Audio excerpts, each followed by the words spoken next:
This is Pitch Please, the show where people who play games pitch ideas to people who make them. This week... I just want to know how much damage someone could feasibly do with a game. You can get everything on Steam nowadays. I want to see if someone can upload just malware onto Steam. Welcome back to Pitch Please. My name's Alex, and I'm joined by developer Chris from Foggybox. Hello. Developer James from Catastrophic Overload. Hello. And Thomas, the Think Tank Engine. Thanks. I was about to That's good. take the piss out of your intro of a welcome, but then you threw me off. You got me. There's no coming back That's my from plan. that. There's no coming back. Who's that? Oh, Hang on a second. Jumping the gun. What's going on? Did you hear that? We've heard a voice. There are actually two voices this time. We have two guests. I don't know if we've done that before. If we have, I'm sorry to the people that I've forgotten. But we have Ben and Peter from Triple Jump. Hello. Hi. Thank you for having us. Hi. Hello. Which voice is which? Well, exactly. A good look to anyone. I mean, we obviously think that we sound completely different, but we've had this before where we've gone on like someone else's channel and they're like, "Oh, it was nice when you had that guy on from Triple Jump," and it's just The triple J. I'll have to agree Good with one, Ben. Yeah. Oh, damn, Tom. Okay. So Ben, hello. Hello. That's Ben speaking. That's me. And Peter. yeah. Hello, Peter. Hello. That's Peter speaking. Yeah. Could you please Same tell person. us who you guys are? What do you do? We've been working together for like 5 or 6 years now, haven't we, Ben? quite a while. We met at What Culture, which is like a kind of a BuzzFeed, like listicle YouTube. I wrote an article channel. for What Culture Oh, did you? I'm so sorry. before I started working for Yogscast. Wait, what It was was it? a review on a Sonic game. Oh, I can't remember really? what it was. I can't remember what the game was. Yeah, Just the it one was article. the first and only thing I've ever written Right. Yeah. for a review. Okay, so you guys met there, and Yeah. then what? And we find ourselves at the Yogscast. We spent a year on Vidiots, or Vidiots Official was the full name, with Michael Johnson, who's still with Fourth Floor. So, it's like that Yeah. comedy connection show, isn't it? That used to be on like years ago. But now we're doing something else, aren't we, Ben? Yes, we are. We started Triple Jump up at the beginning of 2019, and it's a video game channel that covers, we do lists, we do a show called Worst Games Ever, where we play some of the worst games ever made and learn a bit about them as we go. We have a habit of ranking things from worst to best as well. We've done all of the consoles and all the handheld systems as well. Just some ridiculous videos, and then all the other stuff that you would normally expect from a video game channel, like streams and other bits and pieces here and there.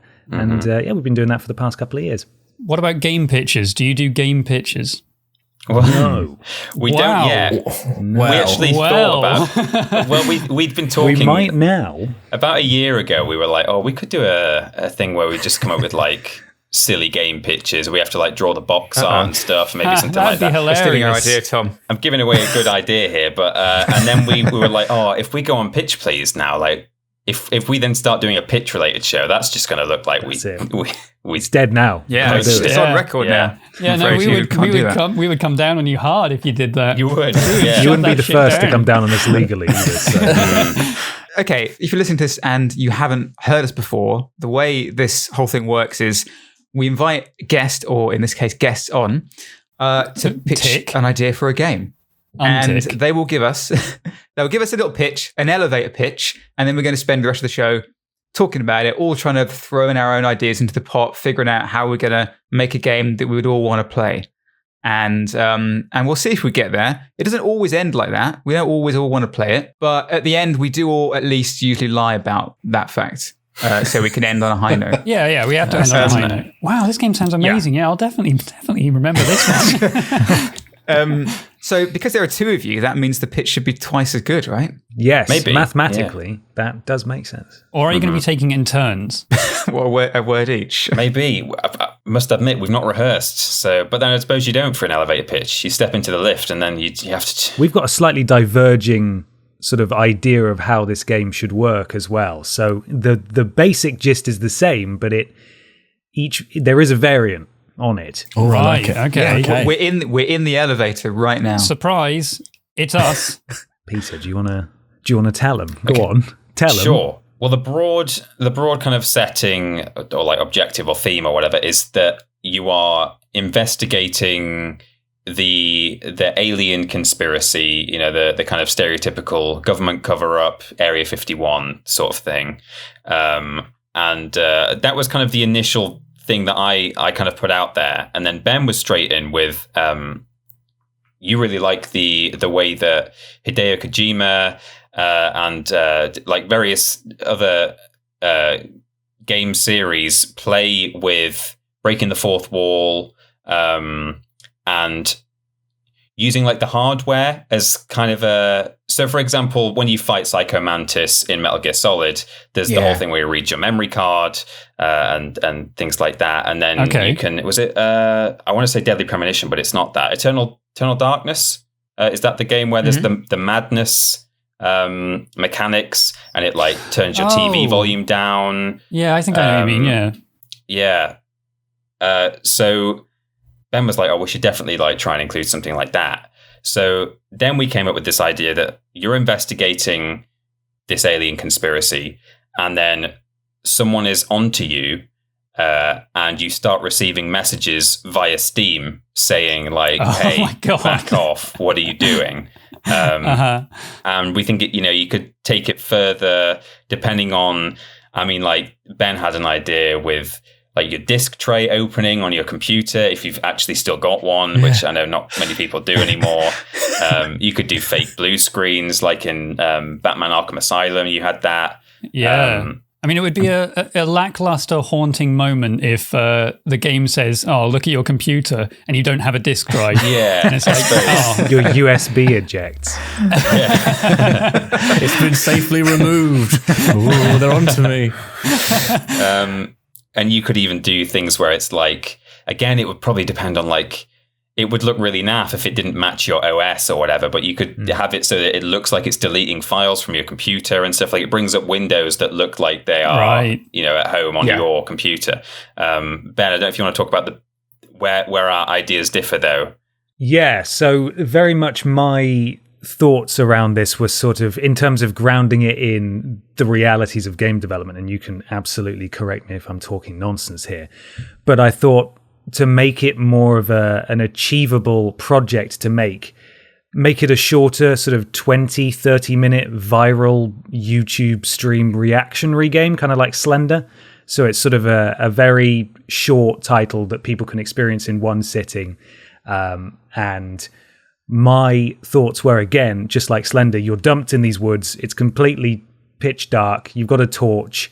You've got a dog, and the dog runs away at the start as this sort of UFO, all these lights pass overhead, and it appears that a UFO is crashing in the distance. So the dog runs off. You're like, oh, bugger, I've got to go find my dog. And as you then make your way through these woods in the dark, you get these increasingly more threatening messages through the Steam Messenger service, just like, back off, go away. You don't know what you're about to find here until... No, I don't have your dog. No, I don't. The dog's not here.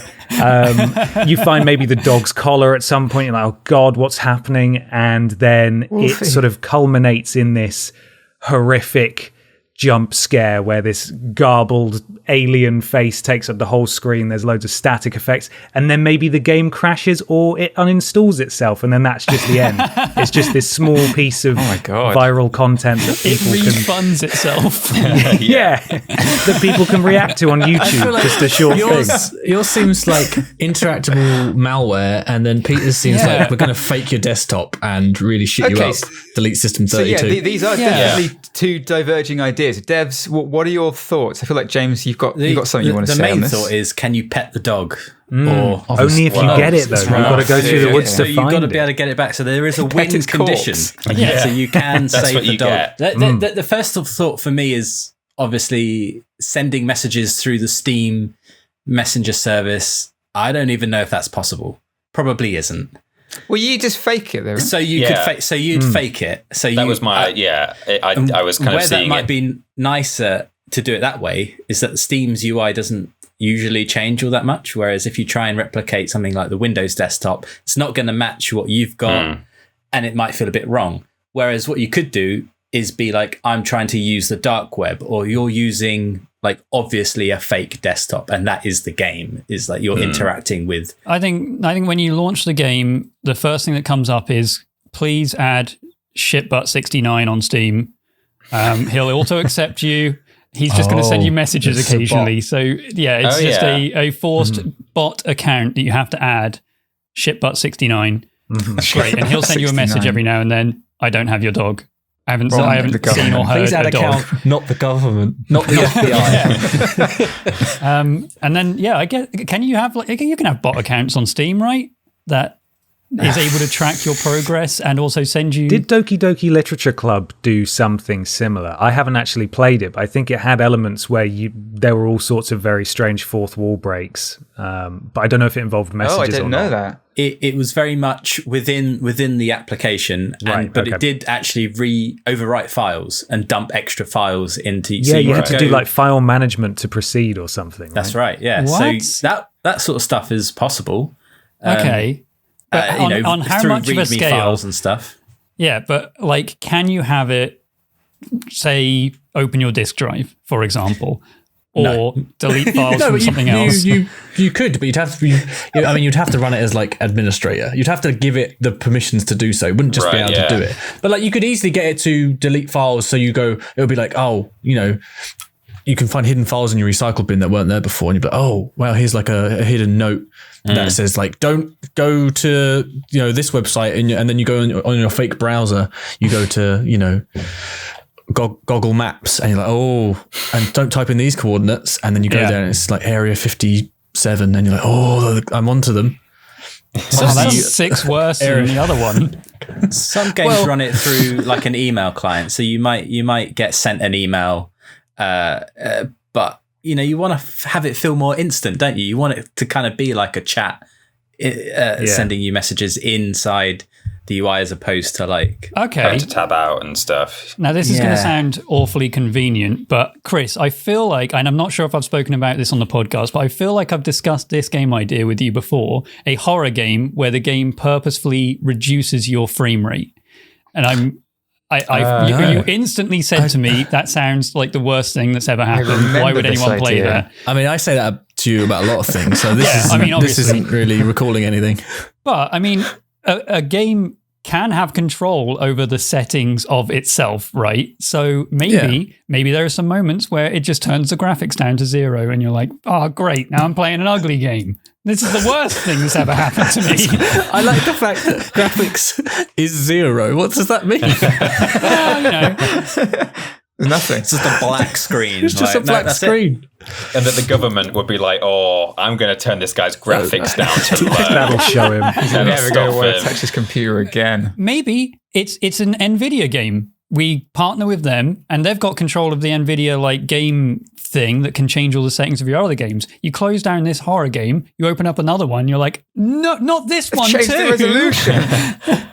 Let's just install a remote desktop client and have some person at the other end just completely take over your computer. Job done, right? Yeah. Well, this was something we were talking about. There was with the Untitled Goose game. Did you guys see the Untitled Goose.exe or something that you could install, and it would be like a desktop goose that would walk across your desktop and leave footprints and try and chase the cursor and run off with it and stuff. My God, I've drag windows and stuff in front. Drag memes onto the screen and stuff. I don't know if that would require an extra bit of software, but there's previous for stuff like that. So it is possible. You could definitely do it with like pop-ups and like things that are. I mean, because technically, what you can do is just have the game run invisibly. So you're still showing the person's desktop, but you've got basically a transparent game window in front of it.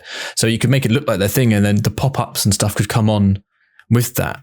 So you're not really interacting with their desktop as such. It's more, there's an overlay over the top of it where you can start messing around with things and introducing things, whether that's, start, blurring certain things, messages pop up into the corners.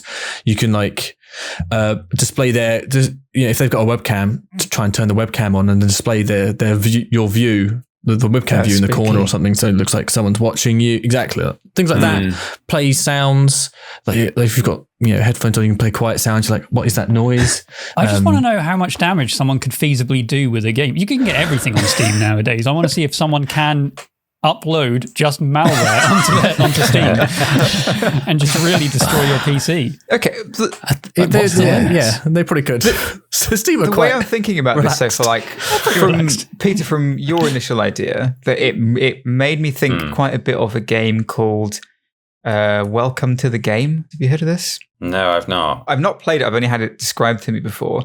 But you're in your apartment basically, and you're investigating some kind of like weird website that kidnaps people, and I don't know. There's some kind of conspiracy around it, basically. But like, it's you in your apartment on the dark web, having to interact with these different people and websites and stuff.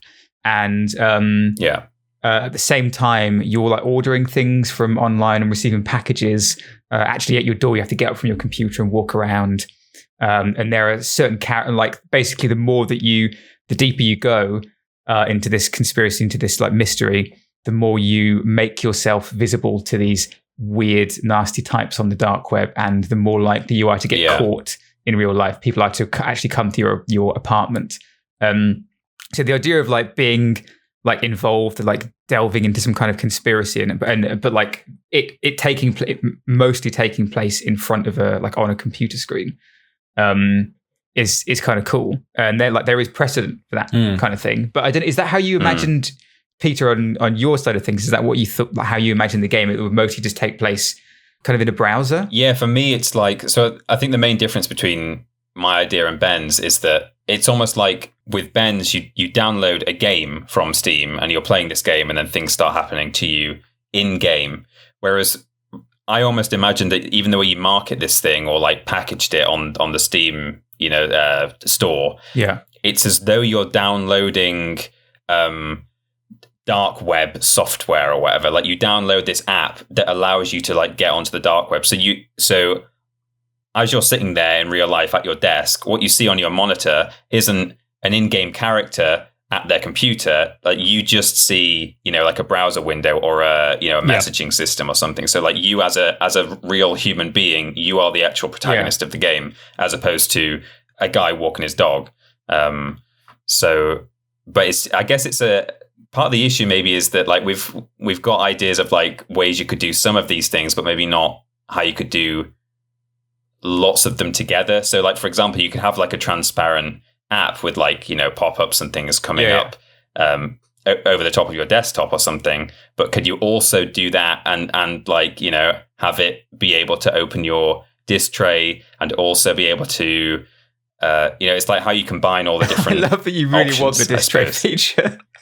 Yeah. I mean, we like the idea of a real physical effect. Yeah, like something. If there's anything else you can do, that's what we struggled with. Like having something that happens in the room with you is like an extra level of jump scare rather than just something on the monitor. Like if suddenly something pops open by your legs, that's I just want like to know a whole the different limits. What are the limits? Could you connect your smart home devices to your PC? Like the minimum requirements for this game would be a mess. Like minimum requirements, all the graphics card and all that. You need a disk drive for some reason. It's a digital copy. You need smart home devices. That'll help. But yeah, maybe it starts turning on your lights. Maybe it does some other stuff. Maybe it adjusts your heating to super cold. That's when the ghost is around. Well, two things I was going to say. It reminds me a lot of games like Hypnospace Outlaw, where you in that game, obviously it's like a 90s internet and you play as you, but your character has a job as like an enforcer.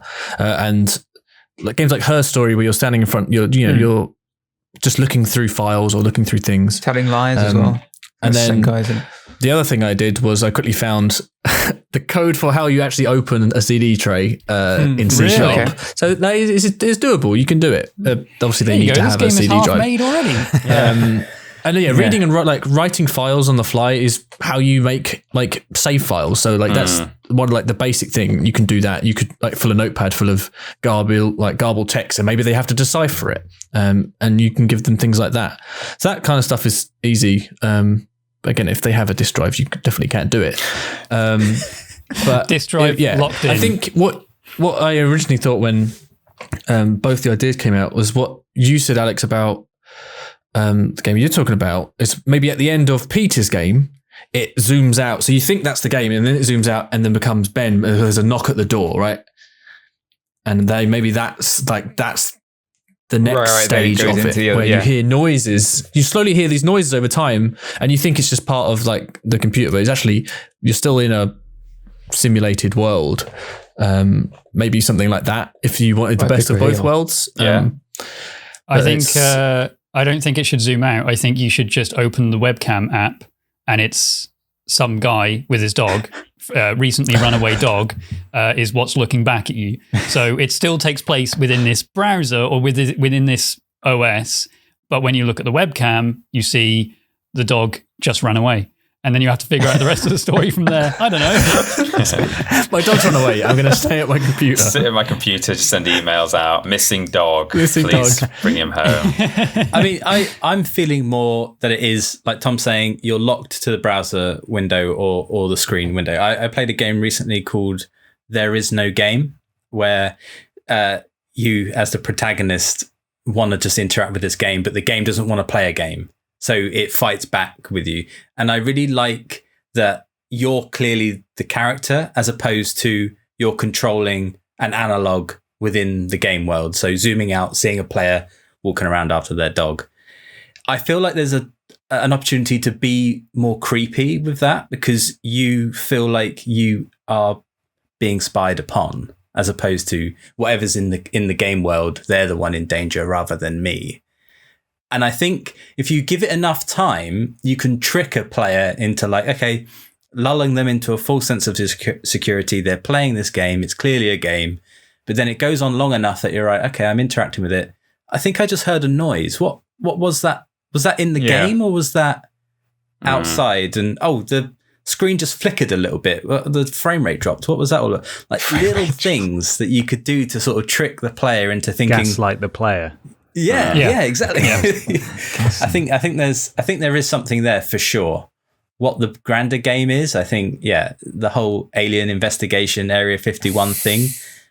I think there's something there for sure. But it could be anything. Yeah, it could. I'm just expanding on James's idea. What you could do is, obviously they have to agree to it at the start, but you can essentially every time they boot up their PC, have it auto run, right? And then it constantly runs. And over time, it's like, okay, it's been 2 days since you last got a ping, and it will just like, and you're like, oh shit, okay, yeah, and because then you're not in control, and that's the scary part, right? Is when you click on something and then you press like, okay, send email, and you get an instant response. You're like, okay, well, I'm clearly just playing along with these scripted routines. Right. But it's when the sense of randomization comes into it, where okay, you do this thing and then the game goes, okay, I'm going to choose a date between the next 3 to 7 days. So within that time frame, I'm going to ping you the response to that. Yeah. And you sort of forget about it. So you get lulled into just a relaxed state and then just like, and so like, the game ignore this is just Steam. something that's constantly running. Yeah, if you ignore Steam and it's just you buy it like off of itch or whatever, and it can just be running all the time. It loads at startup, like Chris said, and it doesn't. You don't need to touch Steam. You could be on a Zoom call or whatever, and then the game just pops up a window. There are games that do that already, right? It constantly keeps you on edge. You and I both use what's it called, the desktop wallpaper app on Steam. You buy, and that just run. You don't need Steam. I mean, that is on Steam, and it just runs all the time. It's just a software. So this is a software essentially. We're installing, but it's a game. Yeah, it's like and it's the constantly being on edge, and then when you forget about it because it's been a while, just hearing that noise that then triggers that reaction of fuck. Yeah, and as long as it's like the same, if it's just a message noise and you're like, ba-ding, and like if you could be at work in the middle of a call and all of a sudden just I love that sound effect you've created. Oh, thank you. Yeah. You can sample that for the final game. So and things like that, and then the screen flickering. If you do that can just happen whenever. Yeah, if this is your work PC for some reason that you've installed this game on, and it just starts like maybe an alien's face shows up on the screen for one frame, and you're just like, "What the fuck?" If you want to dilute it, you could set like a do not disturb time or something. You'd be like, "I'm kind of working, so like 9 to 5. Don't freak me out, please." No. I've got lunch between 12 and 1, so it's okay then. 3 a.m. Your PC just turns on. I think that passively interrupting someone, but then they have to, if they then have to solve a mystery through that. So they slowly gather clues, and like you can set this. I mean, if you look at like we talked about Stanley Parable before this, but if you look at Stanley Parable, that has an achievement which you get by not playing the game for 5 years. Like you could really drag this out. You could make this like a year-long adventure. And people would maybe be like talking about it on Reddit and like sharing clues. That's and true. stuff. Yeah, because you could have like waves being every like month or so, or now and then, like something new would happen, and then people would be talking about it again.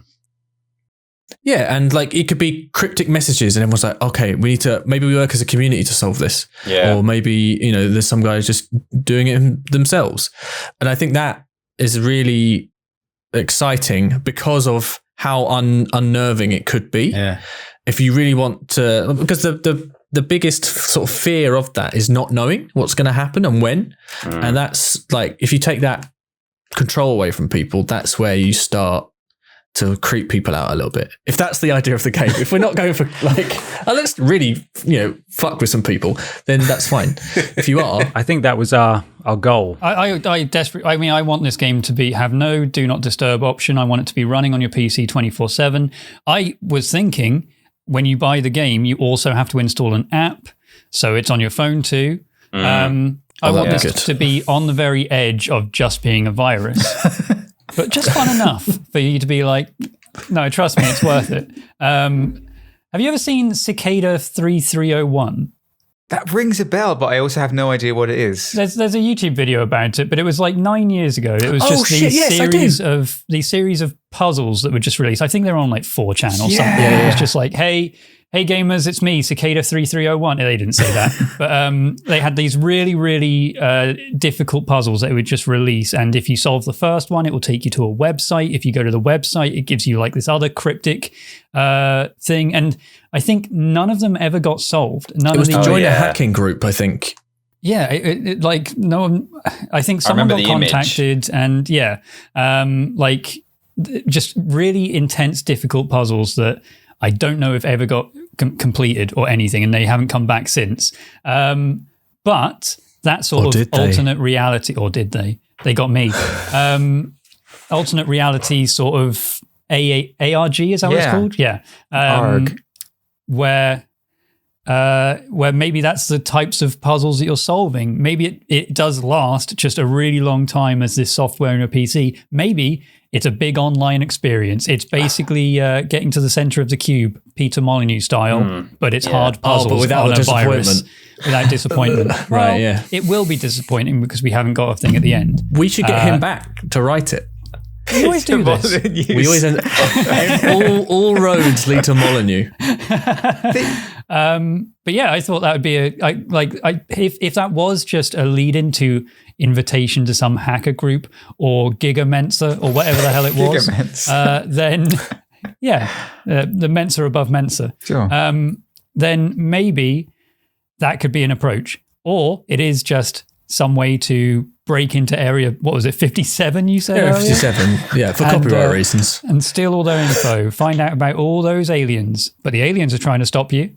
It could also be just big mystery, like corporate mystery you're trying to solve. You're trying to crack something there's been like, you get the seed of an idea at the start and it's completely fictional, obviously. It could be aliens. It could be, it goes all the way to the top government kind of conspiracy. You could make it whatever you want, but I think the idea of revealing pieces over time where people don't know when the next bit of information is going to come, like you could set it over years, but then it also gives you time to do some really interesting things. It could be, here's a real world coordinate and there's like a geocache. It could be, just anything you could think of but then as a community, someone who lives near that coordinate can go get it. And then hopefully that community member posts it online and you all figure out the next clue. I really love the idea of like an MMO ARPG, like, well, not an MMO, but like something massively multiplayer that is available on Steam. ARPG is the wrong. No, not RPG. ARG. An IRL MMO. Because ARGs used to be, and like I was involved in a couple of them like years ago. ARGs were like when they first started becoming a thing. Sonic Collection. The Sonic Collection ARG. Oh my god! I did that. No, there was. And it started on what culture? There were a couple of them. There was one called like Project Syzygy or something. That this was like early 2000s, and then at some point, Syzygy. they took them like the idea of AIGs, and it became like a viral marketing vessel, and that excitement of like, oh, is this real or is it not? Like, what's going on? There's this big puzzle we all have to solve together. That disappeared. And then it just got turned into, using it to sell products. Like the big one was I Love Bees, was it? The Halo one? Halo 2? Remember that? Yeah, Halo 2. I Love Bees. People were having to go to phone boxes and stuff to receive certain messages around the world. And but something that you download on Steam that then has these interactions with like you getting Steam messages as part of the game, but then also like it extending out into the real world even further than that sounds pretty exciting to me. I don't know, James, what were you going to say? I'm going to completely disagree with you and say I don't think it should involve any other people. I think or just you. I think the whole point of it is that you're supposed to be like you're breaking into it and you've been discovered, right? You're not part of a team, you're not part of a crew or anything trying to solve. You're supposed to feel creepy because you're alone and you're in danger, right? Right. That's my viewpoint anyway. So I think it should be this very insular, isolated experience, and there's a team after you. They can't kill you all. Right. Exactly. It's easy. The government can easily whack one person. That's why, I agree. Otherwise, we've got to get everyone dogs, and that's too much. There's not enough dogs for everyone, so we can't do that. Yeah, it would be weird, actually. Like, I just got a message through. It's a picture of my dog's collar. Well, me too. You're the same dog. Actually, I've got a cat, so that doesn't even make sense. Doesn't work. I know we've drifted away from your idea, like Ben and Peter, how are you feeling about this at the moment? We've kind of diverged again. Is there any of the stuff that we've been waffling on about is of interest to you? Would you use this in your game? We can still open disk drives. Well, that's the important thing. That it's just like the golden snitch kind of effect. But disk drive confirmed. I did think at first when we were sort of saying, community, like a Reddit, like a subreddit could be set up for it and people could talk about clues and share things and stuff. That sounded exciting, but equally, I do think, like in hindsight, it does take away some of the threat to it.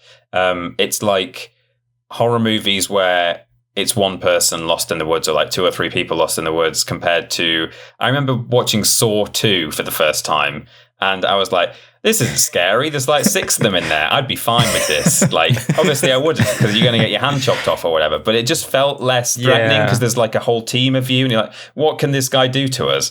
And I guess it's the same kind of thing. Like, it sounds way more creepy to be at work or whatever, and you just get a ping through. And it is that whole thing of like, again, to use like a horror movie analogy, if you're watching a scary movie, like a jump scare is going to scare you, but at least you kind of know when it's coming because the violin music is building or whatever.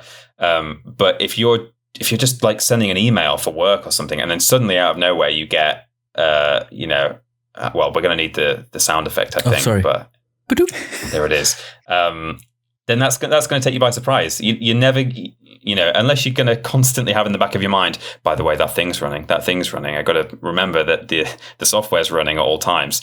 I mean, that's not going to happen. You're going to forget, and then you're going to get this alert, and it's going to make you jump every time. I think, the main thing with this is that it's not scary, it's unnerving. Like, Alien Isolation has some really tense moments, but it's constantly in the back of your mind that somewhere on the ship, there's an alien hunting after you, so I need to be quiet.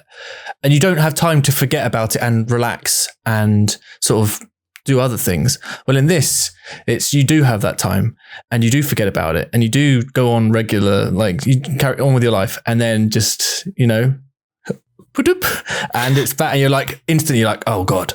And it just instantly brings it's like when you recognize like a smell or something and you instantly get like a memory of something that made you remember that. It's like that. And you instantly get taken straight back to that moment and where that emotion of being unnerved and like being watched is straight back. You could be outside, which makes it even worse because you're not in a safe place. And I feel like that could be really interesting. Maybe a bit. We might get like sued by someone for like psychologically really fucking with someone. But I mean, especially if the webcam's involved and it's like, what are we trying to evoke from the players? Because it seems like it's Anxiety. just terrorizing them in their daily lives. But they've signed up to it. They've bought. I've never known a game to like fully. Yeah, you've signed the terms and conditions. You know what you're doing, right? I'm into that. They haven't Don't read get me it, wrong. but they've accepted it. If I was to devil's advocate, Yeah. like when people play horror games, they sit down and say, right, for the next hour, 2 hours, this is my spook time. I'm okay to be scared during this time. But if they buy a software that is installed constantly and at any point could just jump out and say, "Boop," and terrify you or whatever, like, no one's going to buy this. what happened to the whole, I don't want any do not disturb settings in this game. I want it running 100% of the time. Now, if I was to devil that, I want it. I want that. Then there will be other people out there that want it as well. The response to that is like we don't actually know. We've been talking about what the kind of the base skeleton of the game might be at this point, but we don't actually know what the game is going to be, right? The story of it. Like, what are these messages that you're getting? Like, how is it? Is it like Ben or Peter? Had you thought of anything like in terms of you've got the kind of setup, right? Is there like a story that you would want for it? Like, well, what is the basic setup for it? Well, that's why I've got the dog. I see. That is your reason for going there. Mine was very much a one and done, in and out experience. It fucks with your brain while you're doing it, and then it scares the shit out of you, and then it's over. Yeah, you did say 30-minute game, didn't you? Yeah, I mean, I was like 30 years. I'm all for a game that slowly psychologically tortures you over the course of a year. But realistically, I don't know how many people are going to leave that open, especially if it takes a while to get to the really, really good stuff. You know, if it's month 3, we show you your credit card statement, then I don't know if people are going to be around for that long. They might do 1 week and go, well, it made some... Sorry, can you do the noise again for me? Oh, it made some of those, and it was, oh yeah, this is still installed, but it didn't do anything all week, and I do need to shut my PC down sometimes because my energy bill is just... Well, Here's a point. Yeah, well, the beauty of it is once you install it, it runs in your task manager as some really disguised name. It's like File Explorer or something like that. So even if you want to close it, you can't find it. So the game is obviously called Area 57, the break-in or whatever the fuck, I don't know. But it runs as something completely different, so there's no way of spotting it. You can't shut it down if you wanted to. To be clear, you don't have to have your PC running the whole time because you can just log out. You can save out where the time that they shut the PC down and check how much time has passed in between that. Right. It's not like you have to be like, oh, you've turned it off, so you're 7 days behind. Like that. You can just check. Like the people who are getting the 5 years later on Stanley Parable haven't left their PCs on for 5 years. If someone does want to close it, can we have it so that it has a pop-up that just says no? And then you press OK, and you have to choose to quit twice before it lets you quit, but that will stick with you. Like, oh, what the fuck was that? That was weird. So what if these? Okay, you're getting these pop-ups and these messages and things. What do these contain? Are they like? Is it just someone from the government just trying to threaten you? Is that the idea, or is it information that you then have to use? Like, do you have a contact who's being like, "Oh, I found some information. If you log on to this website, if you go here on the dark web or whatever and do this, then this will progress you to the next section or whatever." Yeah, I guess. Well, the issue is that we've gone from a game where either you're a guy who's like witnessed a UFO landing while he was walking his dog, or there's some there's a browser in the game where you're on like a dark web, web page, but there was like a component, there was a gameplay component even to like my idea, where I don't know, it's not really fleshed out, but you were looking through like you've somehow got into like the back end of like a kind of security agency or something, and you're looking at classified files, and then it's saying like, I can see what you're doing, like keep your nose out kind of thing. Right. If you continue to do this, you'll be in trouble. But if we've now like moved away from this so that you're just sitting at work doing work, and then you get a message. Like, why are they messaging you at work? Why does every episode go this way? I feel like we've moved away from it. You haven't. And what we've done is completely just gone, oh, that'd be cool, and then just gone off on one. Every time we have a guest, there's a section of the episode where your game is actually says, more feasible than our spin on it. There's always a moment where the guest says, like, well, we had this idea, and then you guys spoke for about 30 minutes, and now we haven't got a game anymore. I'm sorry. That always happens. I think I prefer where we are now, but I prefer what we've come, like what we've.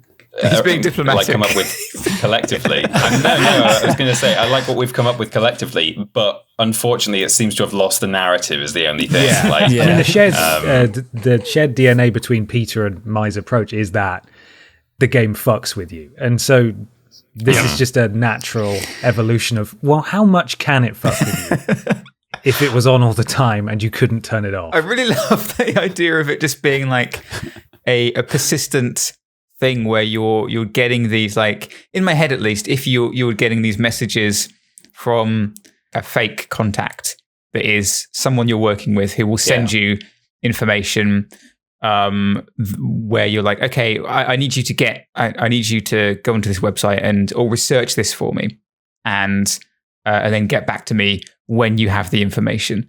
And so you're getting messages from this person, but then also, like, this messaging system is also being used by other people to try and fuck with you.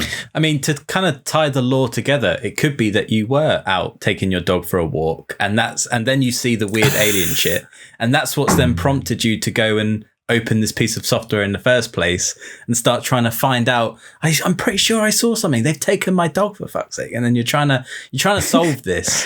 That's the precursor to you spending time. For a second, I thought you meant in real life. Like, oh, we have to stage this for every single person that buys the game. Yeah. We hand them a dog and say, take it for a walk, and then have someone kidnap it. And but no, so that's the precursor to getting into the game, and then you just have you do have that 30 minutes of whatever of intense gameplay, and then it stops, and that's when you're basically extending the life of the game for, let's say, years, because I don't have X number of time into the future. So you hit a point where you have to stop because they discover you, and that's when they start messing with you.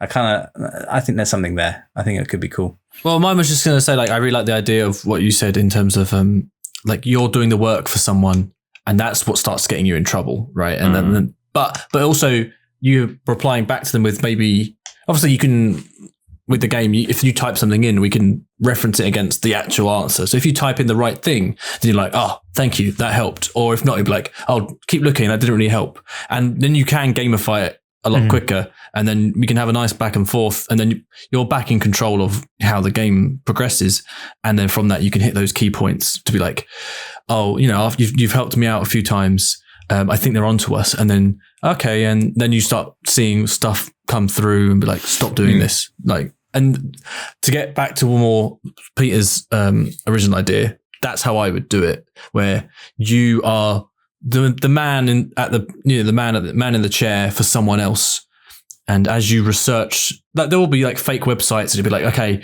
you need to find a date and a location from a few news articles that could be around this time. So you get given a fake website with some news articles, read through them, pick out the date and the place, paste it back to them. When you get that right, then you're like, okay, now you can progress on. So then makes it a structured game rather than a psychological lifestyle choice that you've had to make. I think, does that sort of lean towards more of what you were after, Peter? I know I feel bad for Ben because we've literally taken the first person dog experience and just sort of gone, fuck that dog, away from it. There is still a dog, and it does go missing. There needs to be a dog in it. We need to get the dog petting that in could there. be one of the articles, dog missing, and then you're like, find out what happened to this man's dog. But yeah, does that sort of go back to what you were originally trying to pitch? Yes, definitely. Like, I think the idea of having a contact, that probably does give you this drive forward for the story, and as you say, like, gamifies it. So if you put in the right a passcode that you found or a news article or something, then that's like a success or failure state. So I think provided there would still be ways that you could make it look like someone else as well is like interested in you and has perhaps got remote access to your PC, and we've talked about ways that you could do that, then that kind of ticks a lot of the boxes of the initial pitch, I think. I love that idea, the remote access. We've potentially made one of the most unstreamable games, unless we go with what Chris has been suggesting, because it's like, if it mostly takes place in the background. What if it was like your own kind of almost your own individual ARG, your own alternate reality game that you have? So you have like Chris, you were saying, you have the contact that you're talking to and these fake websites that you're investigating and stuff. But then also maybe you have to make some phone calls or send emails. So you have to create a fake email address and send emails to certain things and you get bounced back. And then while they're investigating all this stuff, the audience can follow the streamer on, like if they have to make a phone call or something to an automated message or whatever, the audience can follow the streamer along the whole thing, right? I was going to say something a bit controversial, considering the two guests and the companies that we are associated with. I was going to say, streamers. Fuck the streamers. Have an experience that just let people have this sort of the thing. That people don't have to stream. If people want to stream it, then they can have it ruined for them because someone's going to do that in the chat. Someone's going to already have played it. Then we have an army of Twitch bots that go into their chat as well. There you go. And throw just red herrings everywhere. And donations. And I guess the problem with what Alex was saying, where, you're saying, well, why can't you just stream it if you're showing like your browser or whatever, and like you're getting pop-ups, is that if it is this idea where you don't know when it's going to happen, it might be at 5 o'clock in the afternoon, or it might be 10 o'clock in the morning that you get your next message. Right, yeah. It becomes like a big brother experience. You have to stream constantly. I guess so, yeah. But on the other hand, maybe you could have like a streamer mode. Like when you first install it, you just say whether or not you want it in like streamer mode. And if you have it in streamer mode, it's kind of instant. Like it says, go to this website, find this code, and you do it, and you say, here's the code. And they say, that was it. And now I need to do this. So maybe there's like, if we did want to maybe not say fuck the streamers, although I'm inclined to agree. But, if we wanted to appeal to streamers as well, then that's probably an option, right? Yeah. Where it's just like more instant. I mean, you could also just have Twitch integration where like the chat chooses the next like clue or the next thing that you receive. Obviously, they wouldn't be able to see that. You'd have to sort of try and not. You could like get the game to run a poll because they're all just commandable. You can easily do that with Twitch integration stuff. So you could do that, and then you're like, okay, Twitch chat get to decide on, do we send them the newspaper clipping article? Do we send them the, the email with the coordinates hidden in it? And then you'd be like, okay, I'm going to send them that. And so Twitch chat kind of becomes your contact and you're solving something for them. But you're also learning the story together, I guess. Yeah. Okay. So maybe. Tom, we've gone through quite a lot of different topics in this. What currently? What currently do you think the game is? It is a malware that you willingly install and buy from Steam that upon launch asks you for heaps and heaps of personal data, your email, your phone. Access to your smart devices. First pet's name. Hopefully it's a dog. And the game says, we got your dog. And it's a software that runs on your PC, hopefully all the time. You don't know where it is. You can't remember what it's called. Like the desktop anymore. wallpaper app just sits there. Yep, it's in your task manager, and every now and then, boop, boop, it messages you and says, "We got another puzzle for you. I've got another dog. got someone else's dog." You get a contact. Someone messages you and says, "Someone's going around stealing everyone's dogs. Have they got yours? Oh my god! Well, we got to get to work." God is dog backwards. It's all linked. And you root around your personal PC. looking for, I guess, notepad documents that it's just left strewn across your entire PC, reading all of the clues and opening up articles and trying to find the answers to all these puzzles. And then 10 days later, boop, boop, puzzle number 2, bitch. You ready to solve this one? And I think the end of the game, like with the Curiosity Cube had a disappointing ending. I think 10 years later, once you do get to the end, it's when the game finally reveals where the uninstall file is. Or for this game or for Goddess? Like which?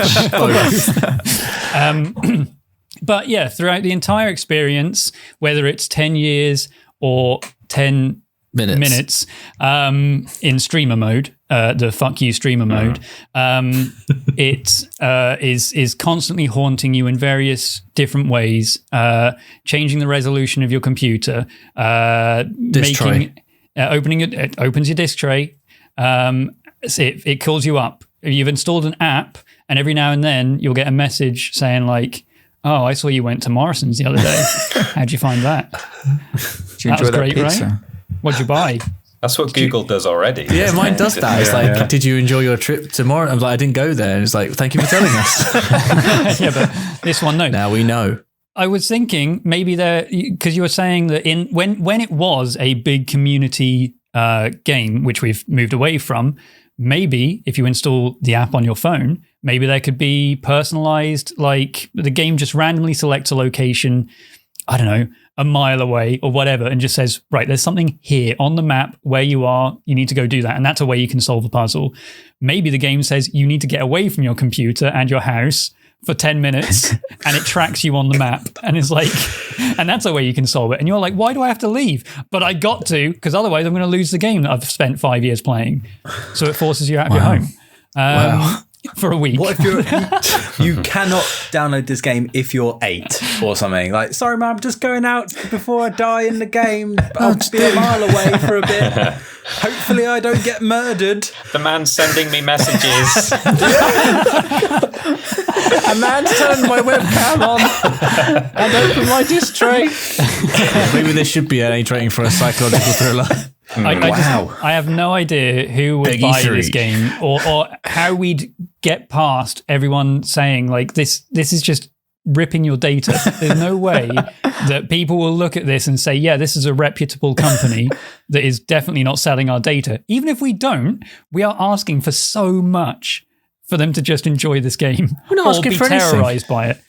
I mean, I said they're taking their phone number. Yeah, and you're email the one. This is your own thing you've added. We're just solving a mystery through. I want to use being it a man in the for chair. game entertainment purposes and game entertainment purposes only. Yes. Although it's not really a game and it's not all that entertaining. It's just horrifying. But that's that can be slow entertaining. burn of anxiety, though. I love the idea of that. Like for me, if I was playing a game where I'm like Chris was explaining, where I'm getting messages from someone to research something, like the secret behind Area 57, whatever it is. We need to find out what's going on. Where is it? How do we get in there? What's inside? That's the story. And then I'm getting messages from this person to be like, okay, research this. We need to find out more information about the top scientist of the research facility or whatever. These are some newspaper articles you need to scan. Have a look, get back to me with the data. You do that. And the further you go along this, eventually you'll get some other kind of message from someone else and you don't know who that person is. Or maybe you'll get a message from who you think is the person that you were talking to. You think it's your friend, but it's not. It's someone else. But and as that progressed, it starts spilling over into the real world, as in into your actual desktop or computer more and more as you go on. Before we wrap it up, yeah, what happens if you ignore it? Nothing. I think they should just call a video you. game. The dog dies, maybe. The dog dies. It just sends you pictures of dead dogs until you do something about it. Jesus Christ. I guess nothing. For legal reasons, nothing. Right. Okay. Just wonder if it got more persistent or aggressive. I guess. Well, no, because they want you to not do anything, maybe for right? They want you to not investigate. So it wouldn't do anything. Unless it's your contact might get more aggressive. Yeah. Say, hey, I really that's need the flip to. side. Yeah. Okay, so find my dog. That kind of single player over a long amount of time, maybe not 10 years, but maybe if it's like a month long or something, or even a week, does that sound appealing? Or like Peter or Ben, what do you guys think of that? I would read a Kotaku article about people who've played this game and all the amazing discoveries and how clever it is, but I personally would never.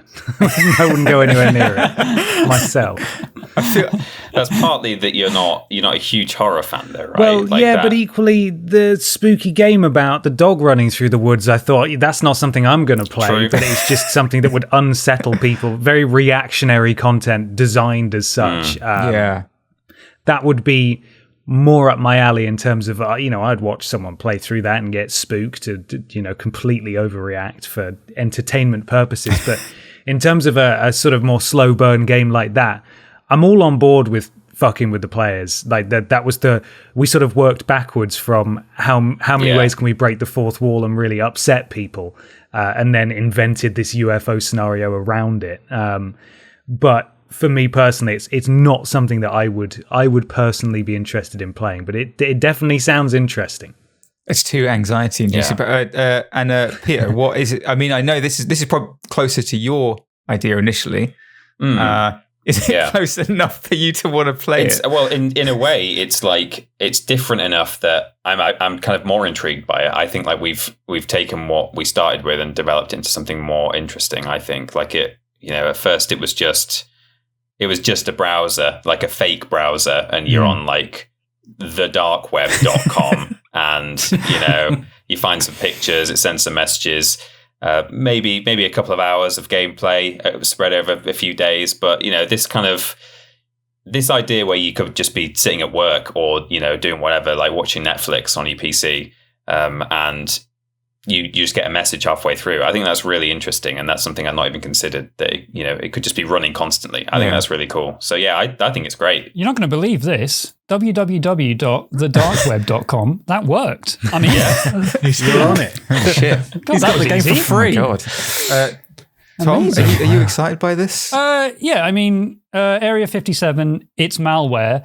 I like it. That's the title. I think the title yet, so I mean, that's going to be it. Lifeline, which we mentioned very near the start of the podcast, and by that I mean start of the podcast many episodes ago, not an hour ago, has a similar thing where it takes place over a couple of days, where you get these messages that come through from this survivor on a distant planet. So that has done something similar, not nearly as intrusive. That is just notifications on your phone. I think if you go into it if you go into this with zero information, like if someone recommends this game to you and is like, you won't believe this, it opened my disk drive, or it did this thing, it did that thing, then all the horrors or all the spooky moments are spoiled for you. I think it's the kind of game that it's on Game Pass. You can just download it with zero information about it and just say, yeah, this looks like a okay game, I guess. And then shit starts happening. The less you know, the better. The monitor starts dimming and you're like, I'm sure it was brighter in this room earlier. Just really minor things just to unsettle you, but not necessarily jump scare you. I like that. I think it would definitely have a load of people that have like an hour of playtime and have immediately refunded it because they don't know what's happening. But the people who have been there for a week, they've started to see the weird shit, like the scary shit. They're in. And that's where it could get really cool. I totally agree. I mean, Metal Gear Solid is one of my favorite games, and I very much remember the visceral moment of putting the controller down and seeing it moving. So the idea that we can have a modern day version of that, where you subvert this idea of what a game is and start getting. I really love the idea that you will get emailed. You have to put an email address in. You will get emailed, and it will be like from the fake company trying to like mess with you, and just this idea that you might get a piece of junk mail and think, oh, it's nothing, but it's the game trying to like get you. I'm really into that. I think it would be really cool. None of that would all the extra stuff. Imagine if you delete one of the emails and then like a week later Yeah, you're just like, oh, fuck. You're right. I do remember seeing something about that. I thought it was just spam. And then you go through your bin. It's like, oh, no, it's permanently deleted. I guess I'm going to get pictures of dead dogs. Or what if you get like a phishing email through and you click on the link because you think it's for the Area 57 game. You're like, oh, yeah. Here's my transcript. I'm going to look it up, see what's on there. So I think there's a lot of fun. I think it would be all in good spirit. I think you would know that it would just be a little bit like, oh, it's a bit of fun, isn't it? It's it's spooky. But yeah, I love it. I want it. Yeah.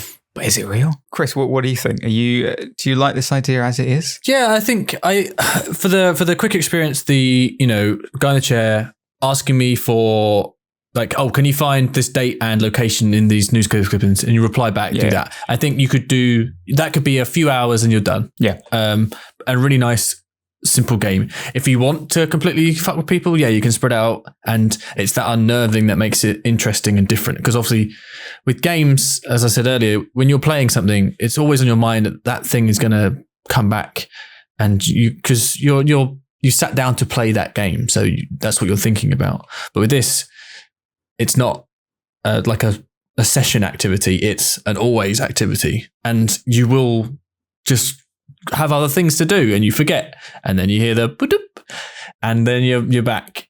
But I think I do really like the idea of a short, like few hour investigative.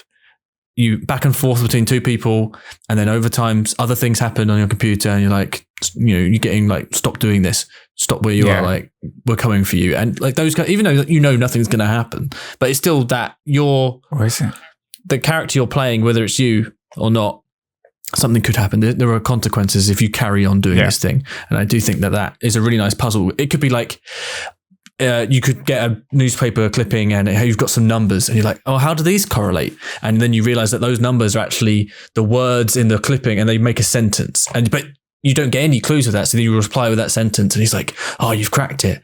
And then, you instantly get a new thing back. Like a day has passed and you instantly get a reply with like, okay, I search for this. You think nothing's going to happen, but I mean, the person that recommended the game to you, you haven't heard from him in a while. He's lost his dog. What happened to him? The only thing I'll say is there's just a twist, right? The twist is that the guy that you've been helping is also the dog all along. It's the dog. Damn it!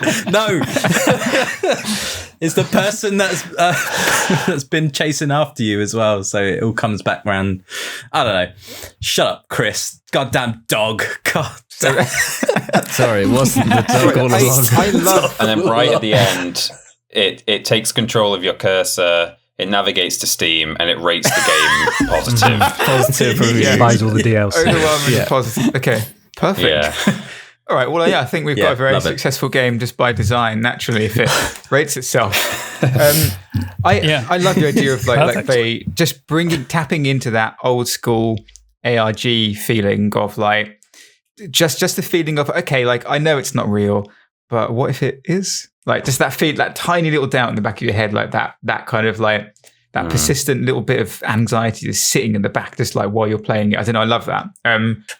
That's what everyone needs right now is constant anxiety about going outside. Perfect. Everything is going back to normal. People's mental health. That's free game now. It can take a hit. We can definitely do that. If you have any ideas, you listening now on your mobile device, probably. If you have any ideas how to make this game better, or what the story might be, because we didn't really go into that much. I'm sorry. I feel like we've left a huge crater in the middle of this game that needs to be filled with that's with the a secret, story. Isn't it? That's the mystery. Yeah. So you can tell us what your thoughts are. Where can they tell us, Tom? They can tell us. The Twitter name has actually changed, despite us mentioning it in every single episode so far. This is a really interesting choice. It's now at Pitch Please Pod without any vowels. At no all. vowels. So Pitch is the Twitter name for some reason, even though we've had like 50 episodes where we said it was something different. But if you search for Pitch Please on Twitter, we're there, right? We're the top ones, I think, probably. Yeah. And you can find Ben and Peter at Team Triple Jump. That's it. If I remember correctly, on Twitter and everywhere. You just Triple Jump on YouTube? Everywhere. Everywhere is Team Triple Jump. There you go. So Twitch, YouTube, Twitter. Amazing. And I thoroughly recommend Main Menu as the series. Fantastic. Thank you very much. Thank you very much for joining us, Ben and Peter. It was lovely to have you guys on. We've kind of been talking about having you on pretty much since we started doing this, so I don't know why it's taken so long. Well, thank you so much for having us. You're more than welcome. And if you have any more ideas in the future that you'd like to bring on, be bastardized, and us to ignore and then take somewhere else entirely, you're more than welcome to join us again. Until next time, thanks everyone for listening, and we'll see you later. Goodbye. Goodbye. Bye. Goodbye.